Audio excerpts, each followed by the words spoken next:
அந்த பாரம்பரியத்தினுடைய மிக முக்கியமான கொள்கையே என்னன்னா, குரு என்ன சொல்றாரோ அக்செப்ட். இது சரியா, இது தப்பா, இது இப்படியா, டிஸ்கஷன் இருக்கலாம், விதண்டாவாதம் இருக்க முடியும். சமீபத்தில் எங்கேயோ எழுதியிருந்தார்கள், the Guru Shishya tradition of India hinders the thinking process அப்படின்னு யாரோ எழுதியிருந்தார். It does not hinder the thinking process. நல்ல டிஸ்கஷன் குருவுக்கும் சிஷ்யனுக்கும் உண்டு.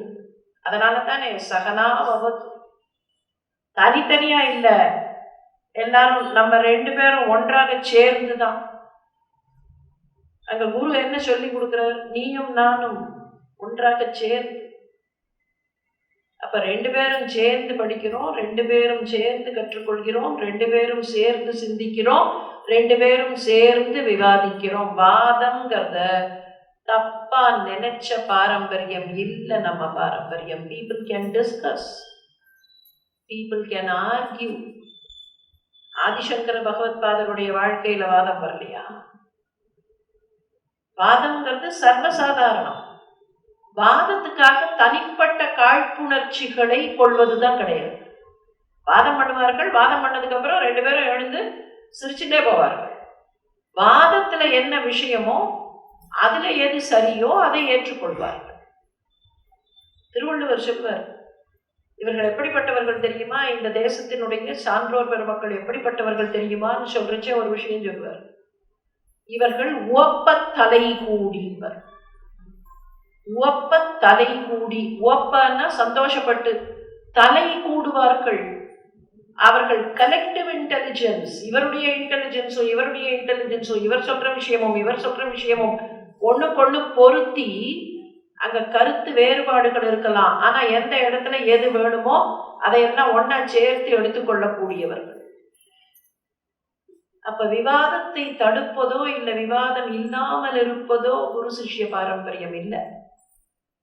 குரு கிட்ட கேள்வி கேட்ட சிஷ்யர்கள் உண்டு, அந்த கேள்விகளுக்கு சரியான விடையை காட்டிக் கொடுத்த குருமார்களும் உண்டு.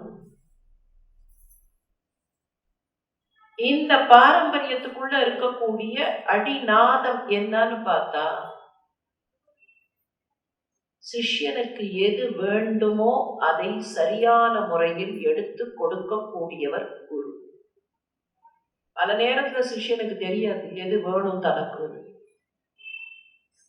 எதை எப்படி கொடுக்கணுமோ, எதை யாருக்கு கொடுக்கணுமோ, எதை எப்படி கொடுக்கணுமோ அப்படி கொடுக்கக்கூடியவர் தான் குரு. அதனால்தான் குரு பாரம்பரியத்துக்கே அவ்வளவு மரியாதையை வேத நெறி கொடுத்தது. சொல்ல போனா ஞான பாரம்பரியம், குரு வழி பாரம்பரியம்ங்கிறது தான் சனாதன தர்மம். இன்னைக்கும் அவரவர்கள் குடும்பம், அவரவர்கள் குலம்னு சொல்றதுக்கு என்ன பயன்படுத்துறோம்? கோத்திரத்தை தானே பயன்படுத்துறோம். It is only from the Guru.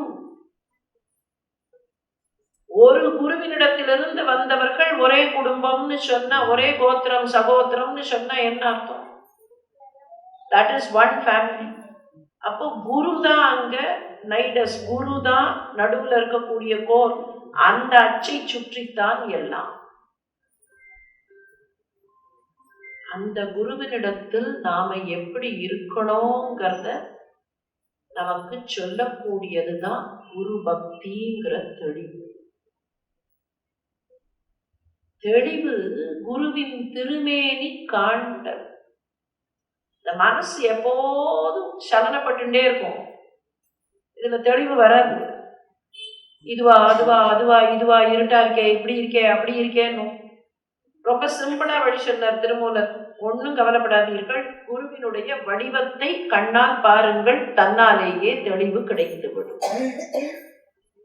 Clarity வேணுமா, அந்த கிளாரிட்டி கிடைச்சிரும். அதை படிப்படியா எடுத்துட்டே போனார்.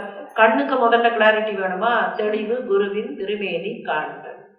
காதுக்கு கிளாரிட்டி வேணுமா, குருவினுடைய திருவார்த்தை கேட்டு.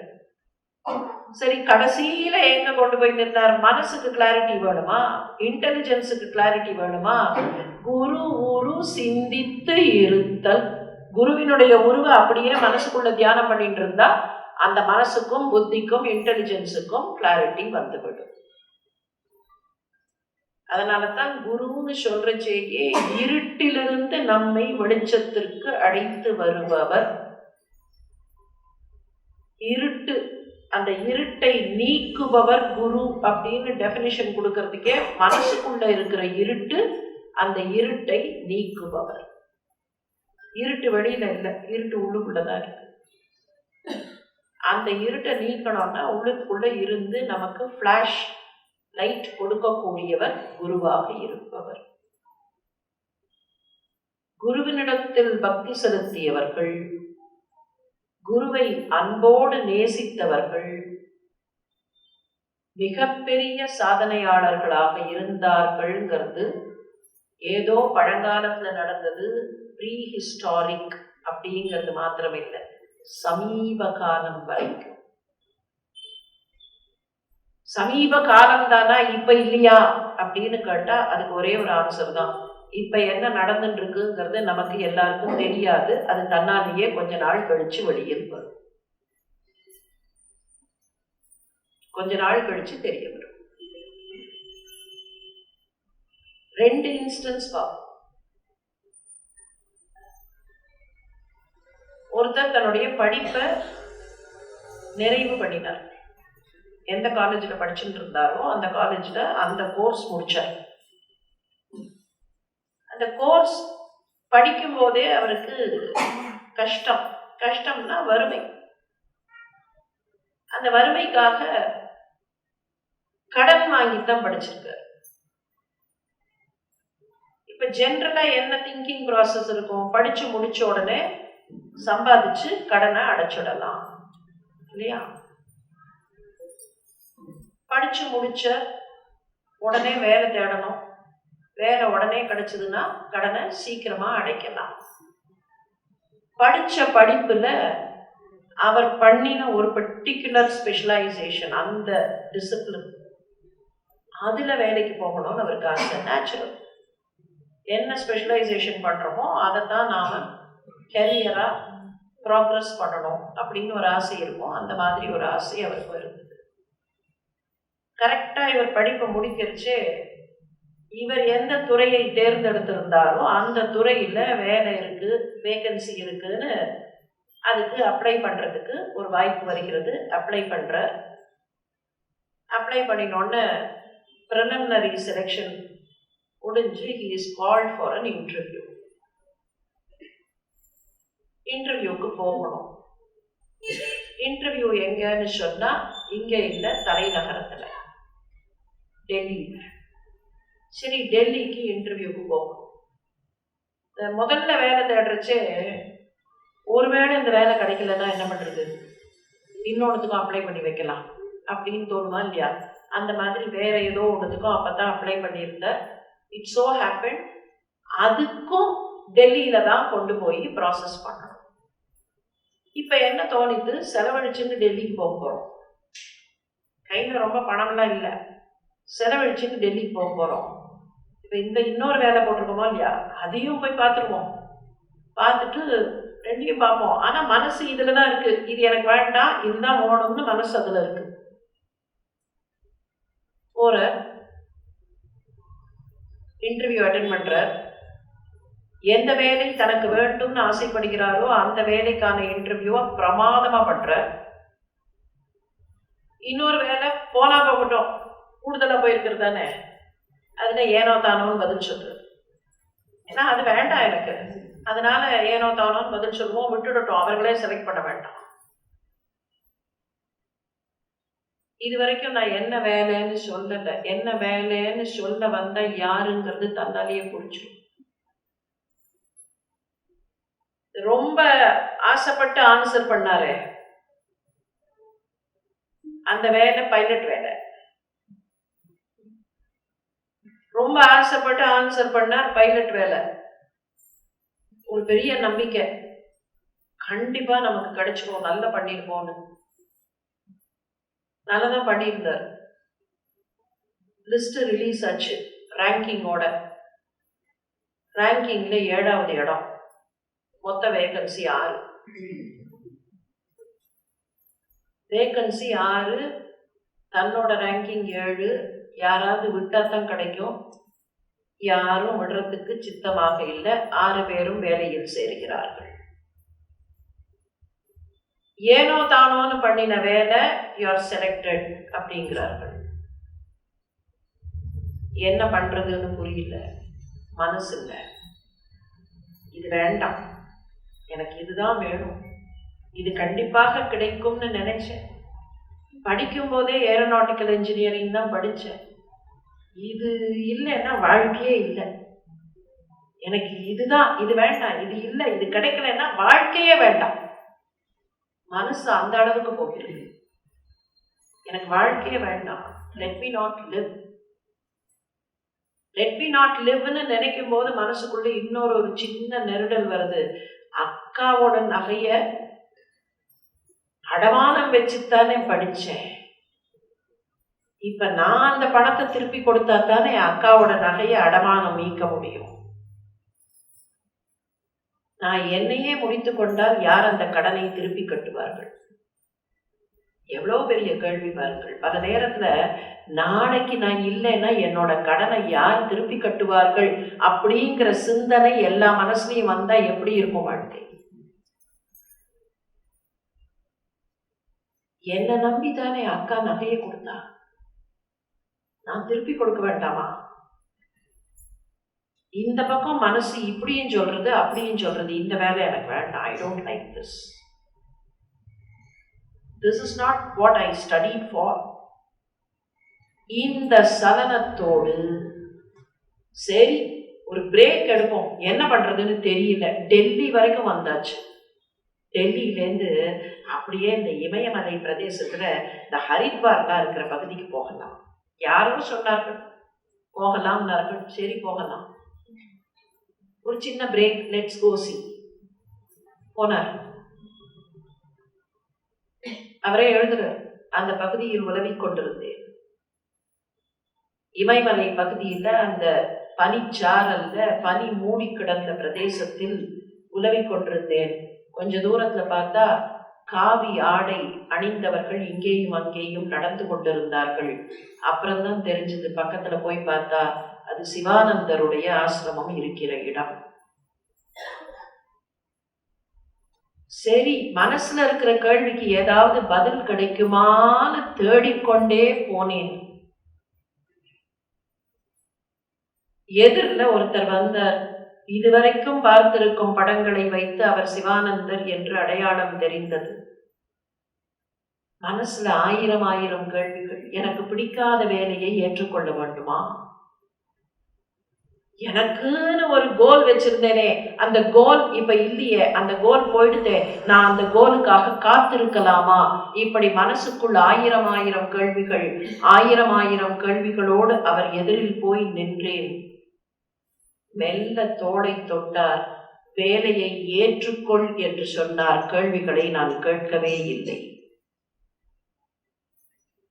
சொல்லிட்டு அப்துல் கலாம் கடைசியில இதுக்கெல்லாம் சம்மரி சொல்றார். சீடன் மனசு சித்தமாக இருந்தால் குரு அங்கே வந்து என்ன செய்ய வேண்டுமோ அதை செய்து கொண்டார். When the disciple is ready. இது ரொம்ப வருஷம் முன்னால நடந்தது, ப்ரீ ஹிஸ்டாரிக் இல்ல. அப்துல் கலாமுடைய வாழ்க்கை எவ்வளவு வருஷம்னு நமக்கு தெரியும். சிவானந்தரால் வழி நடத்த பெற்ற அப்துல் கலாம். அது வரைக்கும் 2 பேரும் சந்திச்சு இவர் உபதேசம் கேட்டு அதெல்லாம் எதுவுமே இல்லை.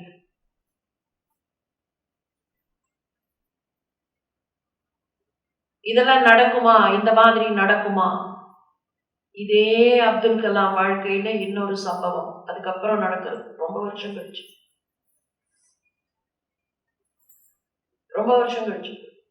அவர் பிரசிடென்ட் ஆஃப் இந்தியாவா இருக்கார். அப்போ குடியரசு நாள்லாம் கொண்டாடுவார்களா இல்லையா, அந்த மாதிரி ஒரு republic day.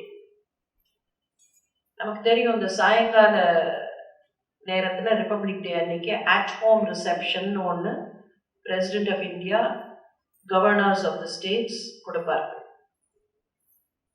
President of India at home reception வைக்கணும்.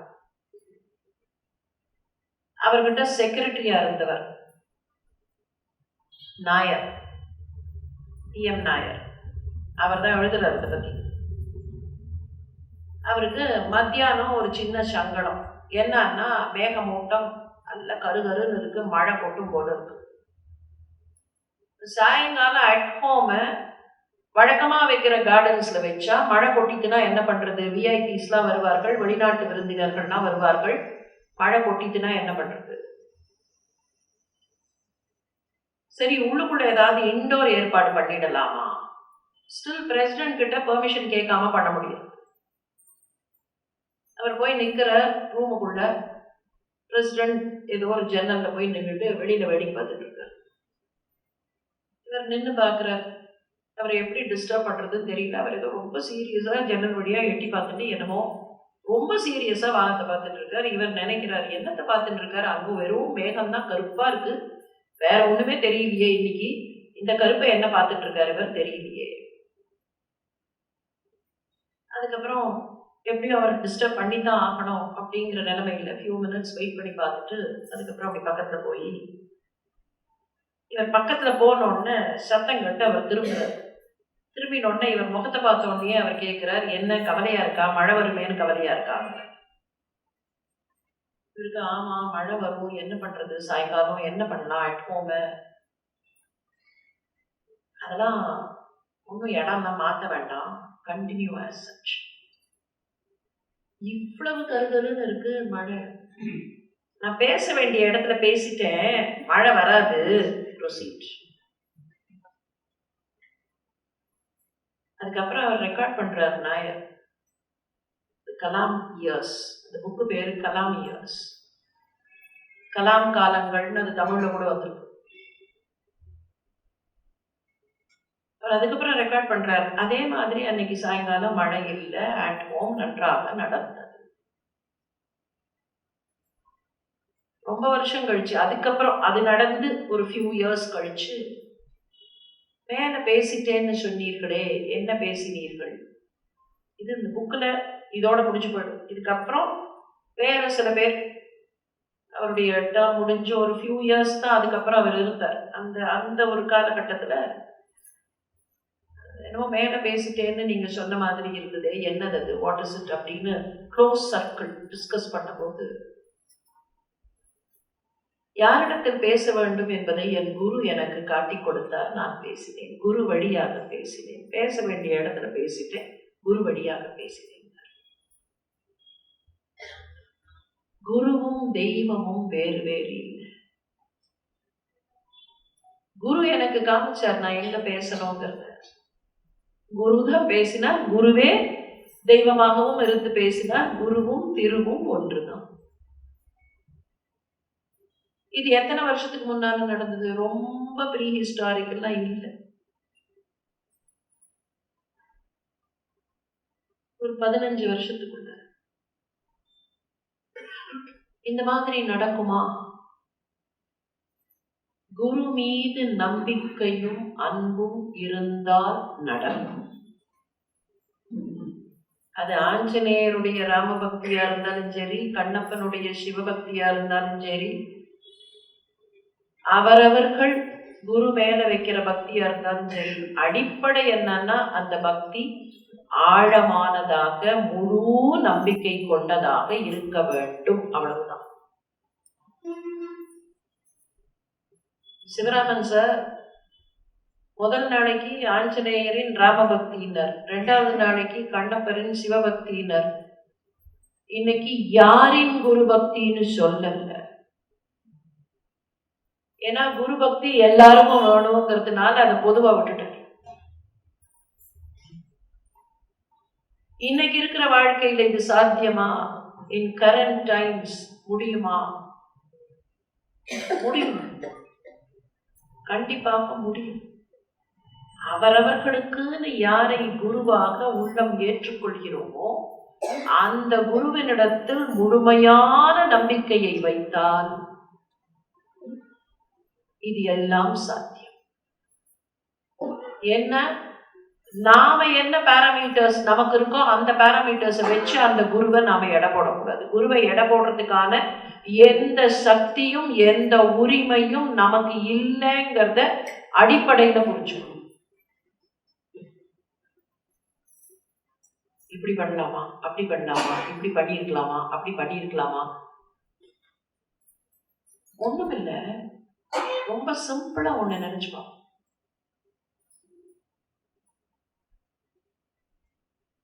மடாதிபதிகள் முன்னால போய் உட்கார்றவே,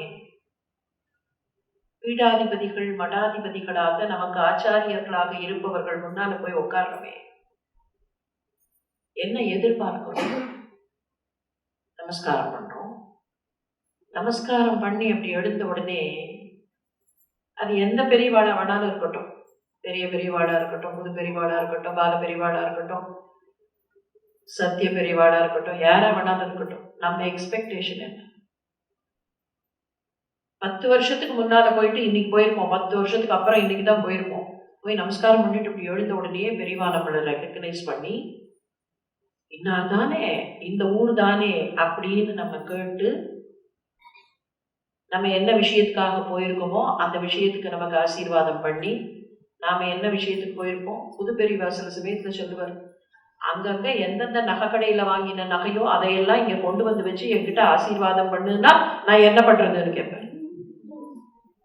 இது இத்தனை சவரன், இதை ஆசீர்வாதம் பண்ணுங்க பெரியவான்னு நான் பண்ணாம இருக்க முடியுமா அவரால? ஆனா அவர்கிட்ட போய் நம்ம என்ன கேட்கணும்? பொண்ணும் பொருளும் வேண்டாம் அப்படின்னு சொல்லிட்டு அவர்கிட்ட போய் இந்த பொண்ணுக்கும் பொருளுக்கும் இதெல்லாம் கூட பரவாயில்ல, சில சமயத்துல இந்த டிரான்ஸ்பரை வாங்கி கொடுங்களா, அந்த டிரான்ஸ்பர், இந்த வேலை பிடிக்கல, அந்த வேலை பிடிக்கலன்னா அவர் நம்ம அப்ளிகேஷன் எல்லாம் எடுத்துன்னு ஒரு ஆபீஸா போய் அதெல்லாம் மாத்தி, ஆனா நடக்கிறது ஏன் நடக்கிறது? நியாயமாக இருக்கும் போது நமக்காக அவர்கள் அதை நடத்தி கொடுக்கிறார்கள். ஆனா நம்ம சைட்ல இருந்து பார்க்கும்போது அவர் நம்ம ரெகக்னைஸ் பண்ணணும்னு நம்ம ஆசைப்படுறோம். ஒரு நாள் நமக்கு தலைவலி இருந்ததுன்னா அன்னைக்கு நாம எப்படி நடந்துக்கிறோம்? லீவ் சைடு மடத்தை விட்டுருவோம், பெரியவாடை விட்டுருவோம். ஏதோ ஒரு நாள் தலைவலி,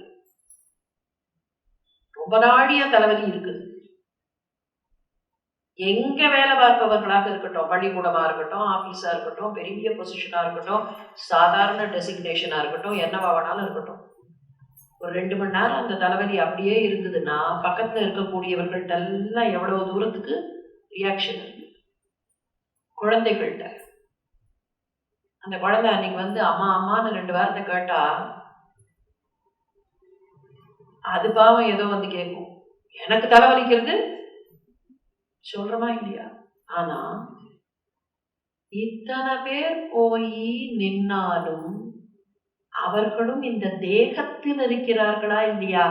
அந்த தேகத்துல ஏதாவது ஒரு சின்ன உபாதை அன்னைக்கு இருந்தா அந்த தலைவலிய ஜலதோஷத்தை அவர்கள் வெளியில காட்ட முடியுமா?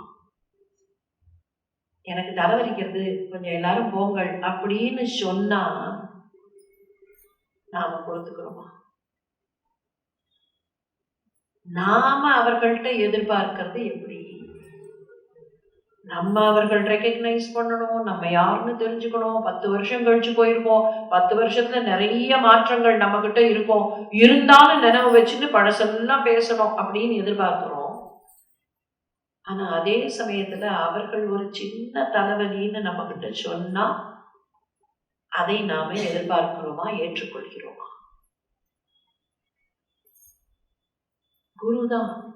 ஆனா அந்த குருவுக்கு நாம எப்படிப்பட்ட அன்பு காட்டணும், எப்படிப்பட்ட மதிப்பு காட்டணும் அப்படிங்கிறத நினைச்சு பார்க்கணும். எனக்கு குரு, இந்த குரு எதை சொல்கிறாரோ அதை ஏற்றுக்கொள்வதுதான் என்னுடைய கடமை அப்படின்னு நினைக்கிறது தான் முழுமையான குரு பக்தியாக இருக்க முடியும். விஸ்வாமித்திரர் சொன்னதை அப்படியே ஏத்துட்டாரா இல்லையா ராமர்? அகஸ்தியர் சொன்னதை அப்படியே ஏற்றுக்கொண்டாரா இல்லையா? குரு சில விஷயங்களை நமக்கு தெரிந்து செய்வார், சில விஷயங்களை தெரியாமலே செய்வார். எப்படி செய்யணுங்கிறது குருவுக்கு தெரியும். ராமாயணத்திலேயே ஒன்று பார்க்கலாம், ராமாயணத்திலேயே பார்க்கலாம். எல்லாருக்கும் ராமாயண கதை தெரியும் இல்லையா? பரசுராமர்னு ஒருத்தர் வந்தார். யார் அந்த வில்ல முறிச்சதுன்னார். சத்தம் கேட்டிருந்தவருக்கு. அவர் எங்கேயோ இமயமலை சாரல்ல தபஸ் பண்ணிட்டு இருந்தார். இங்க மிதிலையில வில் முறிஞ்ச சத்தம் அவருக்கு கேட்டுடுது. அங்கேருந்து புறப்பட்டு வந்தார். என்ன, இமயமலையிலேருந்து அவர் வரத்துக்குள்ள இங்க கல்யாணம் முடிஞ்சாச்சு. கல்யாணம் முடிஞ்சு அவர்கள்லாம் புறப்பட்டாச்சு. வந்தார். யார் அது வில்ல முறிச்சது? ராமர் முன்னால போய் நான் தான். இத்து போன வில்லு, அதையா முறிச்ச? அவர் சொன்ன ரீசன் அதுதான், இத்து போனது. அது ஏன் இத்து போனது? ராவணன் பின்னால சொல்லுவான், ஊன வில் முறித்துமா. அது இத்து போனது. ஜனகர் சும்மா இருக்கல, தினம் அதுக்கு பூஜை பண்ணி அர்க்கியெல்லாம் கொடுத்த, அது தண்ணிப்பட்டு துரு குடிச்சு இத்து போயிருந்தது. அதை முறிக்கிறதுல என்ன பெரிய விஷயம் இருக்கு? என் கையில இருக்கிற விஷ்ணு தனுசுக்கு பதில் சொல்லுன்னார். அதுக்கப்புறம் அந்த விஷ்ணு தனுசு ராமர்கிட்ட வந்தது. அப்போ அதுக்கப்புறம் எங்க போச்சு? பரசுராமர் கொண்டு வந்து கொடுத்ததில் எங்க போச்சு? கேள்வி புரியுதா? கல்யாணம் ஆகி வர செய்ய ராமர்கிட்ட ஒரு வில் இருக்கு, கல்யாணத்துக்கு போற செய்ய ஒரு வில் இருக்கு. அங்க சிவதனுச முறிச்சாச்சு. இப்ப பரசுராமர் எதிர்த்து வந்தவர் சேலஞ்ச் பண்ணார், என்கிட்ட இருந்த இந்த வில்லுக்கு பதில் சொல்லுன்னார். Accepted challenge. இவரும் கையில வாங்கினார், நான் ஏற்றினார், ஆசீர்வாதம்னுட்டு அவர் போயிட்டார். நான் ஏற்றிட்டியா இல்லையா? அவர் வச்ச சேலஞ்ச் அவ்வளவுதான். இந்த வில்லை நீ நாணேற்றினால் நான் தோற்று போகிறேன், போய்விட்டு வருகிறேன். ரொம்ப வேடிக்கையான கான்டெஸ்ட் அது. நீங்க கான்டெஸ்ட்னு சொன்னா 2 பேரும் பெர்ஃபார்ம் பண்ணணும் இல்லையா? இங்க பரசுராமர் முதல்ல வச்சதே, இந்த வில்லை இதோ நான் இங்கே வைக்கிறேன், இதை எடுத்து நீ நாணேற்றினால் நான் தோற்று போனதாக ஒத்துக்கொள்கிறேன். அவ்வளவுதான். கொடுங்கள்னு கையில வாங்கினார், நாண் ஏற்றினார். ரைட் வா, ஆசீர்வாதம், போயிட்டு வரேன்ட்டு அவர் போயிட்டார். மறுபடியும் இமயமலை சாரல் அவருக்காக காத்துட்டு இருக்கு, போயிட்டாரு. இப்ப இந்த வில் எங்க போச்சு? இந்த வில் எங்க? ராமர் என்னைக்காவது பார்த்திருக்கோமா? எந்த படத்துலயாவது எந்த சிற்பத்திலயாவது பார்த்திருக்கோமா? இந்த தோல்ல ஒரு வில்லு, இந்த தோல்ல ஒரு வில்லு தொகை விட்டுட்டு போயிருக்காரா?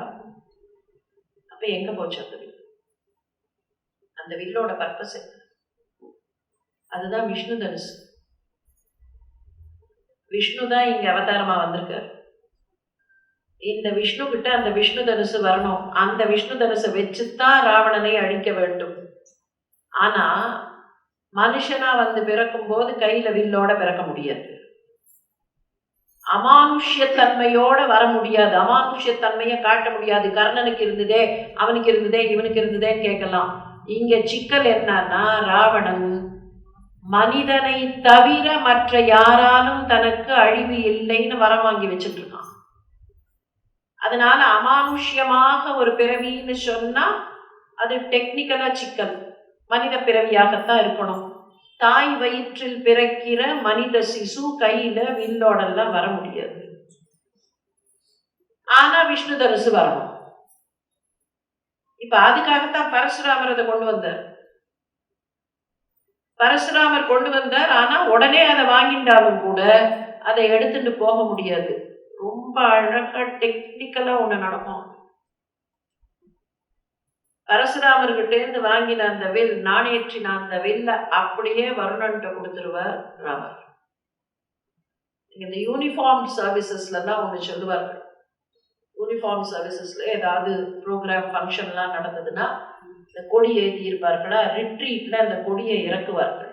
இறக்கிட்டு அதை அழகா மடிச்சு யார் முக்கியமான கீ பர்சனோ அவர்கிட்ட கொண்டு போய் for safe custody until we meet next அப்படின்னு கொடுப்பார்கள். ராமர் என்ன பண்ணார்? For safe custody until I ask for it வச்சுக்கோ. வருணன் கிட்ட போயிடுது. வருணன் கிட்டேந்து திருப்பியும் ராமனுக்கு வரணும். எப்படி வரும்? எப்படி கொண்டு வந்து கொடுக்கறது? வால்மீகி வருணன் நேர அகஸ்தியர் ஆசிரமத்துக்கு வந்தான்னு சொல்ற. ஒரு குறிப்பிட்ட காலத்துக்கு அப்புறம் அகஸ்தியர் ஆசிரமத்துக்கு வந்தான். இந்த பக்கமாத்தான் ராமர் வரணும். அகஸ்தியர்கிட்ட கொடுத்துட்டா அகஸ்தியர் கொடுப்பார். அதே மாதிரி தண்டகாரண்யத்திற்கு வந்த ராமன் அகஸ்தியர் ஆசிரமத்திற்கு வந்து அகஸ்தியரை சந்தித்து அகஸ்தியரை வணங்கி அவர்கிட்ட பாடம் கேட்கும் போது பல ஆயுதங்களை கொடுக்கும் போது இந்த அப்பா இந்த வில்லையும் வைத்துக்கொள்னு அந்த விஷ்ணு தனுசு கொடுக்கிறார். இந்த விஷ்ணு தனுசு வாங்கி வச்சுக்கிறார். அப்போ ஒன்றும் தெரியாது. அதுக்கப்புறம் தான் போய் தங்குகிறார்கள். அதுக்கப்புறம் தான் சூர்பனகைன்னு ஒத்தி வரா. சூர்பனகை வந்து அட்டகாசம்லாம் பண்ணிட்டு போனதுக்கு அப்புறம் தன்னுடைய சகோதரனாக இருக்கிற கரனை அனுப்புகிறார். கரன், தூஷணன், திரிசிரா இவர்கள் சண்டைக்கு வருகிறார்கள். வெறுமன வரல, கரன் 14,000 ராட்சச வீரர்களோடு வருகிறான். தண்டகாரண்யம் அந்த பக்கம் பர்ணசாலை, சீதை பர்ணசாலையில இருக்கா. சூர்பனகை வந்துட்டு போனதுனால தான் இத்தனை விளைவுன்னு தெரியும். லக்ஷ்மணன் சொல்லுவான், அண்ணா நானும் சண்டைக்கு வருகிறேன், அவர்கள் சண்டைக்கு வந்து விட்டார்கள், நீ வர வேண்டாம், சீதையை பத்திரமா பார்த்துக்கோ, நான் ஒருத்தன் போறேன் அப்படின்னு ராமன் மாத்திரம் சண்டைக்கு போவான். 14,000 ராட்சச வீரர்களும் அழிவார்கள். திரிசிரா அழிவான், தூஷணன் அழிவான், கரன் மாத்திரம் இருப்பான். கரனுக்கும் ராமனுக்கும் சண்டை, உக்கிரமா சண்டை நடக்கிற சமயத்துல ராமன் கையில இருக்கிற வில் முறிஞ்சு கிழவும். தேவர்கள்லாம் பதறி போவார்கள். கையில இருக்கிற வில்லு விழுந்துருத்தே, என்ன பண்றது? ராமன் பதட்டமே இல்லாம அகஸ்தியர் கொடுத்த விஷ்ணு தனுசை எடுத்து சண்டையை தொடர்வான். இப்ப ராமன் கையில விஷ்ணு தனுசு வந்தாச்சு. இந்த தனுசு தான் ராவண வதம் வரைக்கும் போக போறது. வெறும் கதை இல்லை. வால்மீகி இத கதை மாதிரி நமக்கு சொன்னாலும் இதுக்குள்ள இருக்கிற விஷயம், விஷ்ணு தனுசாக இருந்தாலும், விஷ்ணுவேதான் ராமனா வந்திருக்கும் போதும், அது அந்த பராக்கிரமம்லாம் இருக்கிற விஷ்ணு தனுசா இருந்தாலும், அது யார் வழியாக கொடுக்கப்பட வேண்டும்? குருவின் வழியாக கொடுக்கப்பட வேண்டும். அப்பத்தான் அதனுடைய சாநித்தியம் முழுசா வரும். பரசுராமர் கூட குருதான். ராமனை பொறுத்த வரைக்கும் பரசுராமரும் குருதான். குரு எவ்வளவு முக்கியம்னு காட்டுறதுக்காகத்தான் அங்க பரசுராமர் ராமர் எபிசோடே வருது. பரசுராமரும் மகாவிஷ்ணுவின் அவதாரம் இல்லையா? ராமரும் மகாவிஷ்ணுவின் அவதாரம். 2 அவதாரமும் ஒண்ணு சந்திச்சு ஒண்ணு சண்டை போட்டு ஒண்ணு ஜெயிச்சுதான். பரசுராமர் ஜெயிச்சார், ராமர் ஜெயிச்சார். இந்த 2 பேர்ல யார் ஜெயித்தார்கள்? நம்ம கணக்குல ராமர் ஜெயிச்சார் இல்லையா? பரசுராம கர்ப்ப பங்கம் அப்படின்னு எல்லாம் வேற சொல்றோம். பரசுராமருடைய கர்ப்பத்தை பங்கம் செய்தார். நமக்கு வேற வார்த்தை கிடைக்கல, அதனால சொல்றோம். பரசுராமரும் மகாவிஷ்ணுவின் அவதாரம், ராமரும் மகாவிஷ்ணுவின் அவதாரம். ராமரிடத்தில் பரசுராமர் தோற்று போனார்னு சொன்னா, are we trying to say one அவதாரம் got defeated at the hands of another அவதாரம்? Are we right? அதே மகாவிஷ்ணுவின் ஒரு அவதாரம் தோற்று போயிற்று, இன்னொரு அவதாரம் ஜெயிச்சுதா? எங்கேயோ முரண்பாடு வரல. அப்ப அந்த சம்பவத்துக்கு என்ன அர்த்தம்? அதுல வேற ஏதோ இருக்கணும். அதுக்கு என்ன அர்த்தம்? பரசுராமர் எங்கேன்னு வந்தவர் என்ன சொன்னார்? நீயும் நானும் சண்டை போடலாம் சொல்லல, உனக்கு எனக்கும் போட்டி இல்ல, இந்த வில்ல நீ நான் ஏற்றினால் நான் தோற்றவன் ஏற்றுக்கொள்கிறேன்.